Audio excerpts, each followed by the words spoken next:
So hello everyone, welcome to this video. और आज के इस वीडियो में एक बहुत ही इम्पोर्टेंट अनाउंसमेंट आपके लिए लेके आया हूँ और साथ ही साथ कुछ आपसे डिस्कशन करना है आपके नए सिलेबस को लेके, जो कि आपका 9th क्लास का सिलेबस काफ़ी ज़्यादा अपडेट हो गया है। सबको पता है इसके बारे में। नई बुक आ गई साइंस की जिसका नाम है एक्सप्लोरेशन। ठीक है।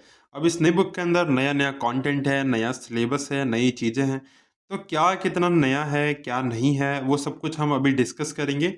और एक इम्पॉर्टेंट अनाउंसमेंट है जो कि आपको बतानी है। तो स्टार्ट करते हैं। देखो, कंटेंट डिस्कस कर लेते हैं यहाँ पे। तो पहला चैप्टर आपका एक्सप्लोरेशन है।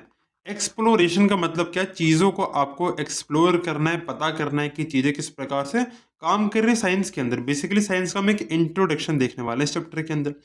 नेक्स्ट जो चैप्टर हमारा चैप्टर नंबर 2 जो है वो cell the building block of life है। तो बेसिकली सेल जो कि चैप्टर पहले हुआ करता था उसी के बारे में पढ़ा गया है। बट कुछ कुछ चीज़ें यहाँ पे नई नई ऐड कर दी गई हैं, कुछ एक्सपेरिमेंट्स थोड़े बहुत ऐड कर दिए गए जो कि समझने में काफ़ी ज़्यादा आपको मज़ा आएगा। उसका चैप्टर नंबर 3 आपका टिश्यूज़ इन एक्शन है। तो टिश्यूज़ जैसा था बिल्कुल वैसा ही है, इसमें ज़्यादा कोई डिफरेंस आपको देखने को नहीं मिलेगा। नेक्स्ट हम बात करते हैं मोशन अराउंड अस की। तो मोशन, देखो पहले चैप्टर का नाम मोशन था, उसको क्या करते हैं, नेम चेंज कर दिया, डिस्क्राइबिंग मोशन अराउंड अस। ठीक है हमारे।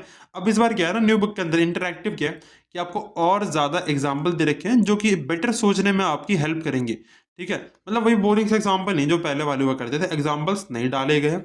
बहुत ही ज़्यादा मतलब क्यूरोसिटी वाले टॉपिक्स डाले गए हैं। मैंने भी देखा है बुक को, तो मुझे काफ़ी सही लगा। पहले के मुकाबले काफ़ी कुछ अपग्रेड कर दिया गया और सिलेबस काफ़ी अच्छा बना दिया है पहले से, है ना। मतलब ये नहीं कहूँगा कि मुश्किल कर दिया है। मुश्किल वगैरह एक एक साइड की बात है, उसको साइड में रख के देखा जाए तो सिलेबस अच्छा कर दिया है पहले से। ठीक है, क्योंकि देखो काफ़ी लंबा समय हो गया था, इतने साल हो गए, तो वही सिलेबस चल रहा था, सेम सेम हर बार रिपीट हो रहा था। तो अच्छी बात है ना, कुछ नया सीखने को मिलेगा, एक नई चीज़ें आपको यहाँ पे देखने को मिलेंगी, तो अच्छा ही है इसके अंदर, इसमें कुछ बुरा नहीं है। ठीक है, बस फ़र्क ये इस बात से पड़ता है कि नया सिलेबस तो आ गया, आपके टीचर्स किस तरीके से अडैप्ट करेंगे, कैसे उसको पढ़ाएँगे, वो ज़्यादा मैटर करेगा यहाँ पे अब। और किस तरीके से आप समझने के लिए क्यूरियस रहेंगे या नहीं रहेंगे, आप इन चीज़ों को कैसे देखते हैं। अगर आप ऑप्टिमिस्टिक है, आप अच्छे तरीके से देखते हैं कि हाँ, ठीक है, हमें तो नई चीज़ें जानने को मिलेंगी, हम पिछले बैचेस जो पढ़ के गए हैं, हमें उनसे ज़्यादा पता होगा, हमें नई चीज़ जानने को मिलेंगी, तो ये अच्छा ही है। लेकिन अगर आप पेसिमिस्ट हो जाते हैं, नहीं, पहले वाले बैचेस को तो ये सब नहीं पढ़ाया गया, तो हम क्यों पढ़ रहे हैं, उन्होंने तो आसान चीज़ें देखी, हम मुश्किल चीज़ें देख रहे हैं। तो बेटा जी याद रखो, जब भी आप मुश्किल चीज़ें करते हो तो आप आसान करने वालों से बेटर ही रहोगे, एक स्टेप हमेशा उनसे आगे रहोगे। ठीक है? तो मुश्किल चीज़ें करने में कोई बुराई नहीं है, थोड़ा बहुत मुश्किल टॉपिक मान दो, कुछ-कुछ ऐड हो गया होगा, कोई दिक्कत नहीं है, उसको ईज़िली आप कवर कर लेंगे, मुझे भरोसा है इतना तो। हाँ, सारे बच्चे कर लेते हैं, ऐसा कोई इतना हार्ड नहीं होता। चैप्टर नंबर 5 है आपका मिक्सचर्स के बारे में। तो मिक्सचर्स के बारे में पहले भी पढ़ाया जाता था, बट यहाँ पे एक टॉपिक ऐड हो गया सेपरेशन के बारे में। सेपरेशन यानी कि उनका सेपरेशन पढ़ना है। क्या-क्या सेपरेशन टेक्निक्स होती है वो सारे हम यहाँ पे देखेंगे, क्या कवर करनी होंगी आपको। ठीक है? उसके अलावा फोर्सेस, हमारे जो नेचर के अंदर फोर्सेस वो किस प्रकार से मोशन पे इफेक्ट डालते हैं, तो चैप्टर भी पहले भी हुआ करता था, बस नेमिंग वगैरह चेंज कर दिया और थोड़ा बहुत कंटेंट कुछ अपग्रेड कर दिया गया इसके अंदर। उसके अलावा वर्क एनर्जी सिंपल मशीन्स, जिसमें कुछ थ्योरम्स वगैरह भी ऐड की गई हैं और सिंपल मशीन्स के बारे में आपको पढ़ना है, पुली वगैरह के बारे में। ठीक है, तो यहाँ पे ये इंपॉर्टेंट है क्योंकि आपकी एक अच्छी यहाँ पे डेवलपमेंट होगी अगर आप इस टॉपिक को पढ़ेंगे तो। उसके अलावा जर्नी इनसाइड द एटम, तो एटम के बारे में पढ़ाया जाएगा जो कि पहले पढ़ाया जाता था। उसके अलावा एटॉमिक फाउंडेशंस क्या हमारी मैटर को लेकर, ठीक है, मैटर के बारे में सब कुछ समझ रहे होंगे डिटेल के अंदर। साउंड वेव्स के बारे में पढ़ेंगे, तो अच्छा किया चैप्टर का नाम sound waves characteristics and applications कर दिया, क्योंकि वही ज़्यादा इंपॉर्टेंट होता है हमारे लिए। ठीक है, उसकी कैरेक्टरिस्टिक्स और एप्लीकेशंस, इसी पे हमारे बेस्ड क्वेश्चंस भी आया करते थे लास्ट ईयर तक। तो साउंड वेव्स अच्छा किया कि उसके अंदर ही मेंशन कर दिया बेसिकली कि कैरेक्टरिस्टिक्स और एप्लीकेशंस का सबसे इंपॉर्टेंट टॉपिक है। उसके अलावा रिप्रोडक्शन यहाँ पे ऐड किया गया है। ठीक है, जो कि रिप्रोडक्शन आप पहले 10th के अंदर पढ़ा करते थे, अब 9th के अंदर भी उसको ऐड कर दिया गया कि हाउ लाइफ कंटिन्यूज। ठीक है, लाइफ किस प्रकार से कंटिन्यू हो रही है वो आपको समझना है इसके अंदर। उसके अलावा चैप्टर 12 आपका पैटर्न इन लाइफ दे रखा है। तो डाइवर्सिटी और क्लासिफिकेशन जो आपका नहीं था पहले, क्लासिफिकेशन वगैरह, तो वो आ चुका है थोड़ा बहुत। ठीक है, थोड़ा बहुत तो मतलब पूरा चैप्टर ही आ गया है, तो उसको आप पढ़ेंगे तो पढ़ना तो है ही ना, अब नया सिलेबस आ गया, थोड़ी ना स्किप कर सकते हैं उसको। तो पढ़ेंगे, समझेंगे, काफ़ी मज़ा आएगा। उसके अलावा लास्ट आपका अर्थ सिस्टम, जहाँ पे एनर्जी, मैटर और लाइफ के बारे में हम समझ रहे होंगे। ठीक है, तो सारे चैप्टर्स काफ़ी अपग्रेड हो चुके हैं, सिलेबस में बहुत सारा चेंज है, नया नया कंटेंट है।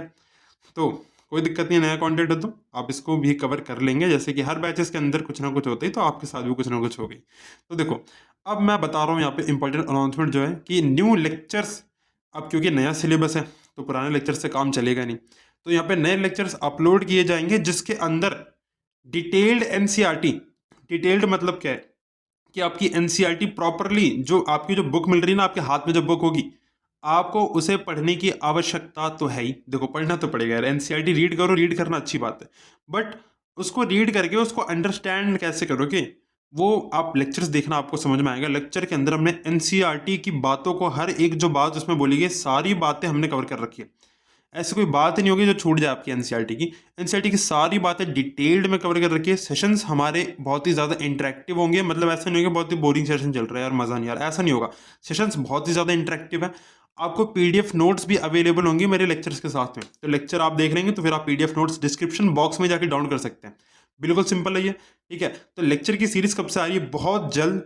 यहाँ पे लेक्चर नंबर 1 अपलोड होने जा रहा है, जो कि चैप्टर 1 हमारा एक्सप्लोरेशन है उसका, ठीक है। तो मुझे नहीं पता ये वीडियो कब अपलोड हो रहा होगा, तो चैप्टर 1 का वीडियो हम अपलोड करेंगे, पता नहीं कब आएगा वो, मुझे आइडिया नहीं इसके बारे में, बट आ जाएगा चैनल पे, ठीक है। सब्सक्राइब करके रख लेना, आपको वीडियो बहुत जल्द देखने को मिलेगा। नेक्स्ट हम बात कर लेते हैं यहाँ पे स्ट्रैटेजी क्या होनी चाहिए हमारी। तो देखो सिंपल सी स्ट्रैटेजी है, पहले तो डिटेल्ड सिलेबस जो है ना उसको कवर कर लो अच्छे से। सिलेबस कवर करो बहुत ही अच्छे तरीके से, इन डेप्थ पे जाओ, पूरा हर एक चीज़ों को समझो, अच्छे से कॉन्सेप्ट क्लैरिटी रखो। तो डिटेल्ड में सिलेबस को कवर करो। उसके अलावा क्वेश्चंस प्रैक्टिस बहुत ज़्यादा करो। जैसे फिजिक्स हो गया तो बेसिकली न्यूमेरिकल की प्रैक्टिस चाहिए, तो जितने ज़्यादा न्यूमेरिकल हो सकते हो उतना न्यूमेरिकल करो। जितने ज़्यादा क्वेश्चन से एक्सपोजर करोगे उतना ही ज़्यादा आपके लिए अच्छा रहेगा, आप एग्जाम में भी अच्छा स्कोर कर पा रहे होंगे।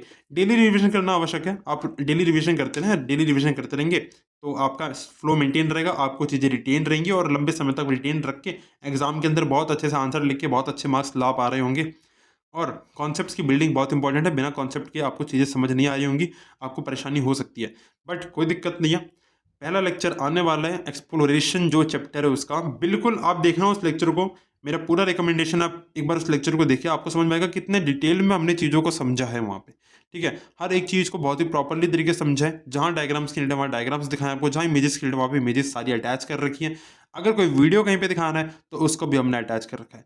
तो बहुत ज़्यादा इंटरेक्टिव सेशन है वो, अपलोड होगा इसी चैनल पे हमारे 7 स्टडी पे। तो यार तब तक के लिए पढ़ाई करते रहो, ठीक है। ये नहीं सोचना क्या नया हो गया क्या हो गया, आप पढ़ाई करने पे ध्यान दो, पढ़ाई करो। अब समय तो निकलता जाएगा ना, समय को नहीं रोक सकते, तो आप पढ़ाई करने में फोकस करो। आप क्या कर सकते हो उसको कंट्रोल करो, इन चीज़ों को नहीं जो आपके कंट्रोल में नहीं है। सिलेबस चेंज होता रहेगा, नई चीज़ें आती रहेंगी, आपको अपने पे ध्यान देना है कि आप क्या कर सकते हो। तब तक के लिए यार have a good day, keep studying, bye bye.